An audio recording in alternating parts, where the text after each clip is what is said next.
안녕하십니까. 이번 영상에서는 자브라 엘리트4 리뷰해 보도록 하겠습니다.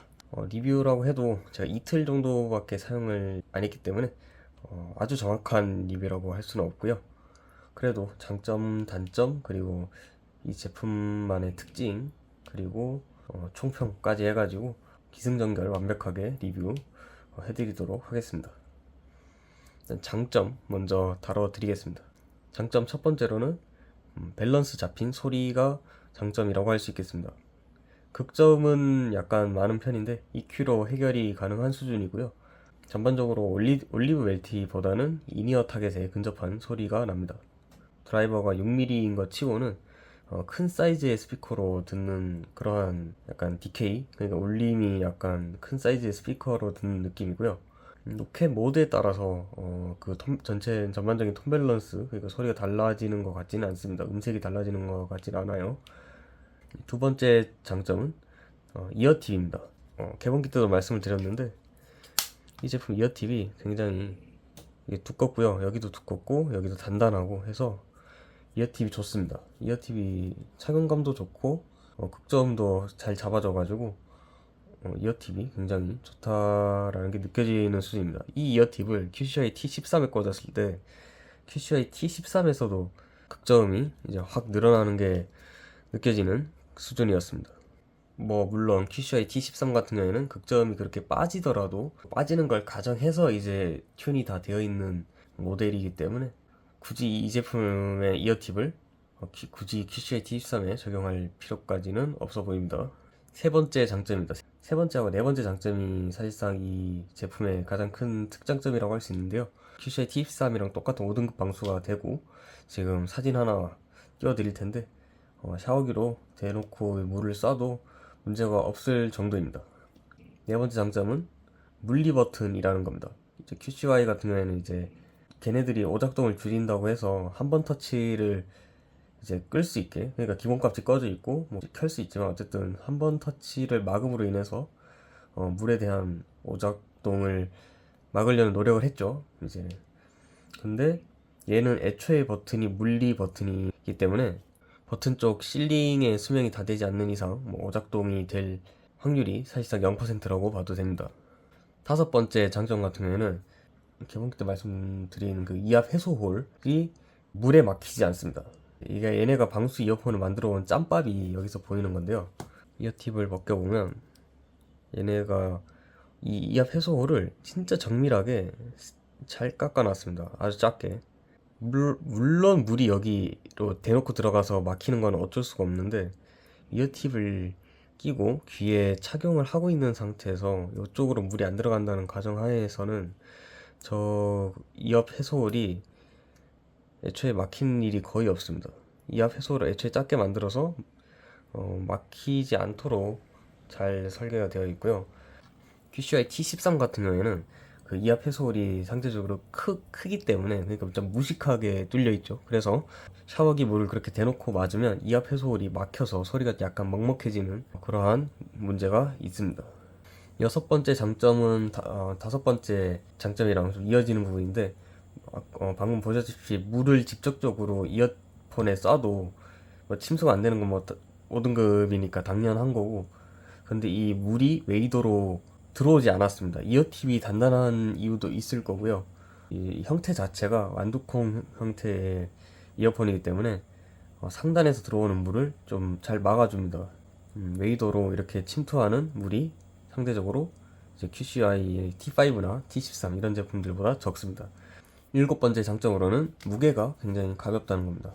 QCI T13보다도 가벼워서 요거 휴대하기에 좋은 무게인 것 같습니다. 여덟 번째 장점으로는 보증기간 2년이라는 거가 있고요. 그리고 그 보증기간 2년 안에 침수에 관련해서도 보증을 제한적이긴 하지만 보증을 해준다는 겁니다.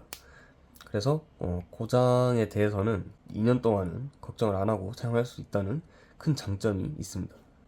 아홉 번째 장점은 케이스 질감입니다. 이게 WF만큼은 아니지만 약간 까슬까슬한 느낌이 있어서 약간 마분지 같은 그런 느낌이 있어서 기분이 좋은 그러한 질감을 가지고 있습니다.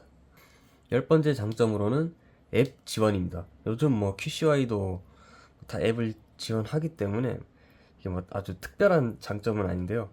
소니 헤드폰즈 앱 같은 경우에는 위젯으로 이퀄라이저를 왔다 갔다 한다거나 배터리 잔량을 볼 수 있는데, 자브라의 사운드 플러스 앱 같은 경우에는 상단바의 알림으로 이제 노캔, 주변 소리 듣기, 주변 소리 제어를 끄기, 이런 것들을 전환이 가능하고 배터리 잔량 표시까지 됩니다.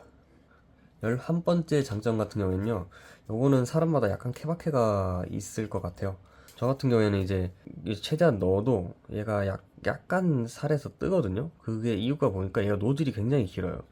이어폰 드라이버 자체는 이쪽에 있는데 이 노즐이 이렇게 한번 이렇게 꺾여서 이렇게 쭉 나오거든요. 그래서 착용했을 때 충전 단자가 여기 있음에도 불구하고 피부에 직접 닿지 않기 때문에 이러한 트러블에 대해서 굉장히 자유로울 것 같습니다.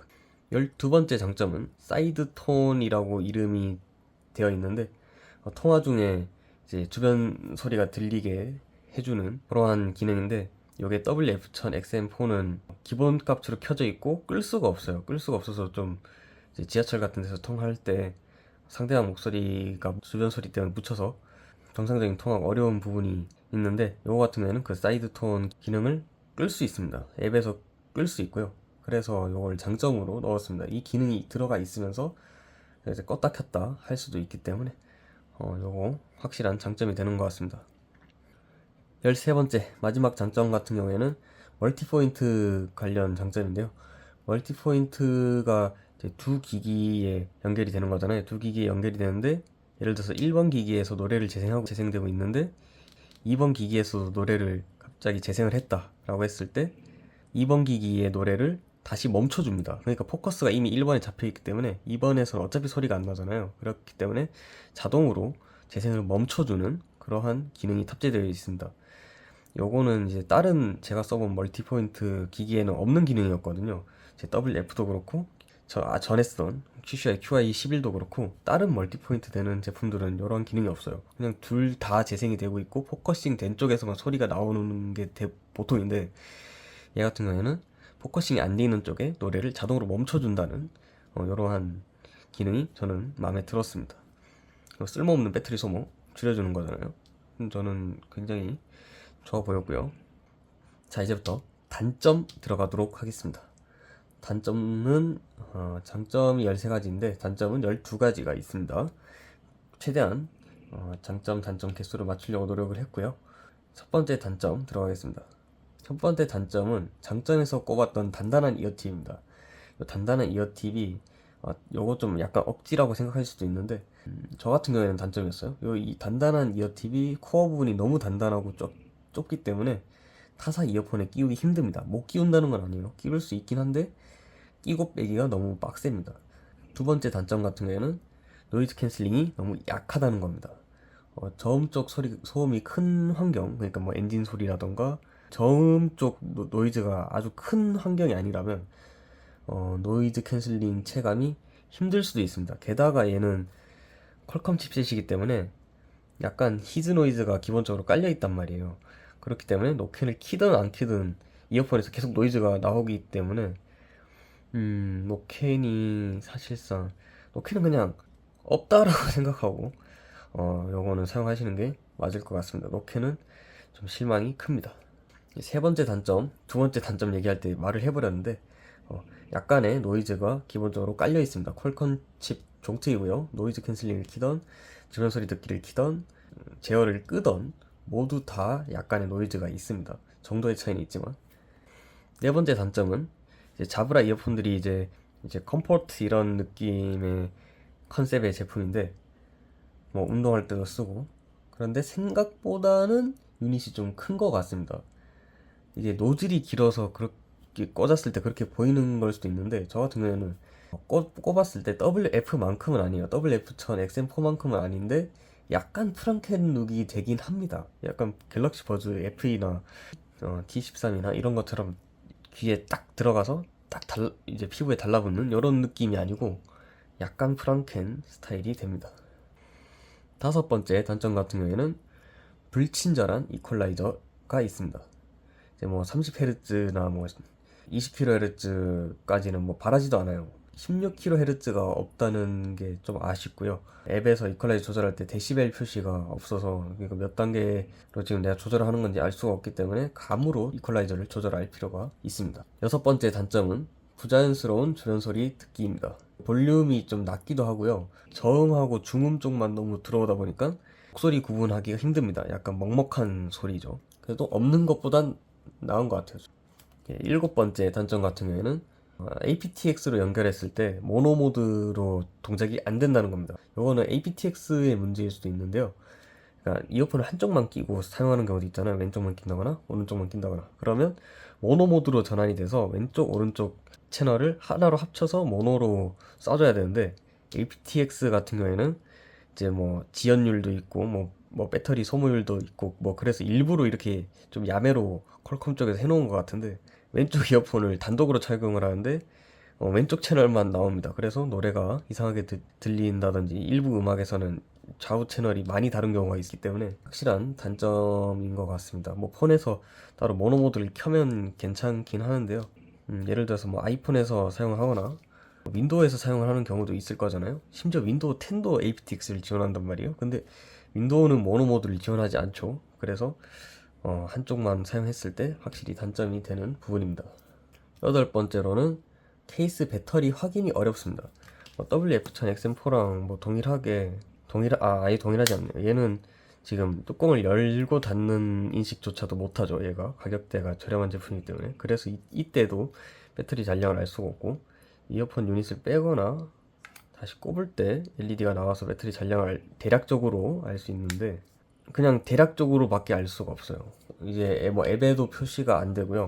갤럭시 버즈 같은 경우에는 케이스 자체가 또 핸드폰이랑 연동이 돼서 배터리 잔량을 표시를 해주고, WF 같은 경우에는 충전 단자 쪽이 3개가 있어서 플러스 마이너스 데이터 이렇게 있어서 케이스의 배터리 정보를 이어폰 유닛에 전달한 다음에 이어폰 연결될 때 폰으로 배터리 정보를 케이스 배터리 정보도 같이 넘겨주는 그런 메커니즘인데, 얘는 그 무엇도 없기 때문에 케이스 배터리의 정확한 퍼센트를 전혀 알 수가 없습니다. 대략적으로 그냥 배터리가 부족하다, 중간이다, 없다, 요 세 가지밖에 알 방법이 없습니다.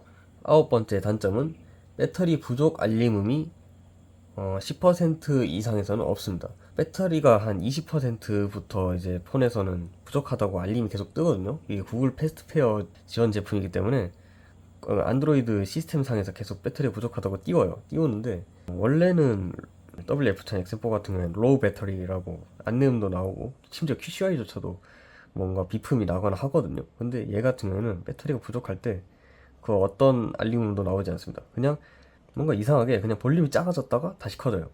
그냥 알림음이 나와야 되는 부분에 뭔가 파일이 없어서 그냥 그 알림음이 재생이 안 되는 느낌? 만들다 만 느낌? 그런 걸 좀 느꼈어요. 이 배터리 부족 알림음 하나 없는 것들. 뭐 10% 아래에서 이제 진짜 배터리가 없어서 곧 꺼질 때, 그럴 때는 알림음이 나오는데 좀 10%나 15%나 뭐 20%대도 좀 알림음으로 좀 알려주면 좋지 않았을까, 이런 아쉬움이 있습니다. 열 번째 단점은 버튼 커스터마이징이 안 됩니다. 이쪽은 재생 정지, 뭐 전화 받기 이런 거 가능한 멀티펑션 버튼이고요. 이쪽은 주변 소리 듣기 제어하는 버튼인데, 요거를 뭐 좌우를 바꾼다거나 기능을 끈다거나 하는 그런 버튼 커스터마이징이 전혀 안 됩니다. 오른쪽 같은 경우에는 뭐 노캔 주변 소리 듣기, 아니면 주변 소리 듣기 끄기, 아니면 뭐 노캔 끄기, 이런 식으로 기능을 주변 소리 제어 안에서는 바꿀 수 있는데 기능을 좌우를 바꾼다거나 방금 말씀드린 것처럼 그러한 커스터마이징이 전혀 안 됩니다. 이건 소니보다도 지금 버튼 커스터마이징이 더 안 되고 있어서 요거는 확실한 단점이겠습니다. 11번째 단점 같은 경우에는 멀티포인트를 앱에서 제어할 수 없습니다. 그러니까 그냥 고전적인 멀티포인트예요. 그러니까 소니 같은 경우에는 1번 기기, 2번 기기 이름까지 다 뜨고, 예를 들어서 1번 기기에서 2번 기기 연결을 끊어버린다거나 지금까지 연결이 되었던 기기들 목록이 뜬다거나 이런 것들이 다 되어서 멀티포인트를 좀 체계적으로 사용할 수 있는데, 얘 같은 경우에는 그런 게 앱에서 지원되지 않습니다. 12번째 단점, 마지막 단점인데 앱이 좀 불안정합니다. 이게 최신 버전인데도 그래요. 자꾸 이퀄라이저가 없어져요. 어떨 땐 없어지고 앱이 안 붙을 때도 있고요. 3번 하면 한 번 안 붙는 것 같아요. 약간 앱이 좀 불안정합니다. 그렇다고 뭐 쓸 때 아주 불편한 건 아니고요. 약간 불편하다라는 느낌입니다. 자, 다음으로는 가격 생각하면 이해할 수 있는 부분인데 뭐 착용 감지, 음성 안내, 그리고 뭐 기타 기능들, 그리고 뭐 360 사운드라든가 이런 것들은 뭐 가격이 애초에 정가가 79,000원짜리인 거고 현재가 59,000원에 판매되고 있는 제품이니까요. 가격을 생각하면 이런 기능들이 없는 거는 좀 이해할 수 있는 부분입니다. 자, 이제 뭐 장점, 단점, 뭐 가격 생각하면 이해할 수 있는 부분 이거 말고 이제 그 외의 것들 기타적인 부분들을 좀 얘기를 해드리자면 이제 그 노즐 쪽에 이압 해소홀이 있잖아요. 그래서 타사 이어팁을 사용하면 이압 해소가 안 되지 않을까? 라고 생각을 했는데 타사 이어팁 꽂아도 이압 해소는 잘 되는 걸 확인했습니다. 개봉기 보시면 아시겠지만 패키징에 설명서가 없습니다. 그냥 아주 간단한 설명서만 하나 있어가지고 설명서가 필요하면 공식 홈페이지에서 다운이 필요하고요. 그리고 요건 좀 진짜 좀 재밌는 부분인데 지금 이어폰이 크레들 안에 들어가 있잖아요. 들어가 있는 상태에서 얘를 누르면 LED가 이렇게 배터리 잔량이 이렇게 나옵니다. 이것만 생각하면 뭐 배터리 잔량을 볼 수 있어서 좋네 라고 생각할 수도 있는데 근데 이게 그러니까 이걸 착용을 하고 노래를 듣고 있는 중에도 뭐 노이즈 캔슬링을 끈다거나 할 때 버튼을 눌러요. 누르면 이 배터리 잔량 LED가 들어옵니다. 착용 중에 굳이 들어올 필요가 있었을까? 뭐 이게 단점이 되진 않겠지만 좀 이런 재밌는 부분이 있고요.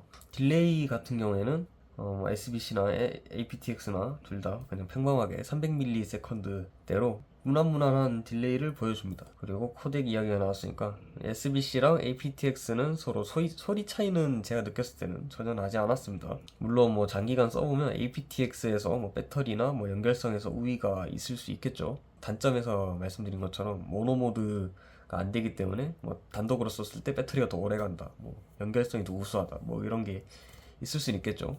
아이폰 이용하시는 분들 어차피 aptx는 안 되겠지만 SBC로도 연결 가능하고 iOS에도 앱이 있으니까 앱 똑같이 사용해서 아이폰에서도 사용 가능하고요. 그리고 제가 설명서에서 좀 재밌는 문구를 찾았는데 2A 미만 충전기만을 사용해라 아니면 품이 고장날 수 있다 라고 되어 있는데 제가 개봉기 때 테스트 해본 결과로는 PD 충전기로 충전이 되는 걸 보아서는 보호 회로가 있거든요. 그렇기 때문에 뭐 크게 불안해하실 필요는 없을 것 같긴 한데 WF1000 XM4 같은 경우에도 이런 보호 회로가 있는데도 배터리 이슈가 있었기 때문에 설명서에 이렇게 나와 있다는 건 아주 안심할 수는 또 없을 것 같습니다. 참고로 이 제품은 유닛 배터리가 20% 이하면 크레들에 넣어 놓으면 유닛 자체가 또 고속 충전이 되거든요. 그런데 그 유닛이 약간 뜨뜻해질 정도로 고속 충전을 넣더라고요. 그래서 배터리 수명에 좀 안 좋지 않을까라는 생각을 좀 합니다. 예, 이제 총평 내드리도록 하겠습니다. 그래서 이 제품을 사도 좋냐 안 좋냐 가격에 따라서 다를 것 같은데요. 현재 판매가인 5.9만원 그리고 정가 79,000원을 생각을 하면 가성비는 나쁜 편입니다. 제가 생각하는 적정 가격은 3만원대로 생각이 돼요. 3만원대인 QCY 멜로버즈 프로를 생각을 하면 방수 외에는 뛰어난 부분이 없기 때문에 그러니까 얘는 방수가 되고 QCY 멜로버즈 프로 같은 경우에 LDAC랑 뭐 게임 모드 이런 게 지원이 되는 거고 이제 서로 없는 부분을 가지고 있기 때문에 QCY 멜로버즈 프로처럼 그냥 3만원으로 판매하는 게 맞지 않을까라고 생각을 하는데 얘는 보증기간이 2년이죠. 그렇기 때문에 뭐 내구성 걱정 안 하고 사용할 수 있다는 거 그리고 뭐 침수까지 보증되니까 보증을 생각을 하면 4만원까지는 괜찮을 것 같다. 4만원까지 생각해 볼 것 같고요. 만약에 이 제품을 고민하고 있는데 방수는 정작 뭐 필요가 없다 라고 하시는 분들은 그냥 고민하지 말고 갤럭시 버즈 F2로 가시는 게 정답입니다. 가격도 정가 기준으로 좀 더 저렴하고요. 번개장터나 뭐 중고나라 뒤져보시면 4만원대로도 구매하실 수 있고요. 갤럭시 버즈 F2 같은 경우에는 갤럭시 버즈 F2 뭐 굳이 갤럭시 기기에 연결하지 않더라도 대부분의 기능 다 사용할 수 있죠. 게임 모드 외에는. 그렇기 때문에 버즈 F2로 가는 게 무조건 상위 호환이고요. 방수가 필요하다고 해도 현재 판매가가 49,000원인 엘리트4 액티브로 가는 게 좀 더 좋을 것 같다라고 저는 생각을 합니다. 결국에는 그거예요. 이 제품 같은 경우에는 일단 상위 호환으로 생각할 수 있는 제품이 방금 말씀드린 것처럼 두세 개가 있고요. 가격도 가성비가 있는 편이 아니기 때문에 특가가 뜨는 게 아니라면 살 필요가 없는 제품이다 라고 생각하시면 될 것 같습니다. 예, 이상으로 영상 마치도록 하겠고요. 시청해주셔서 감사합니다.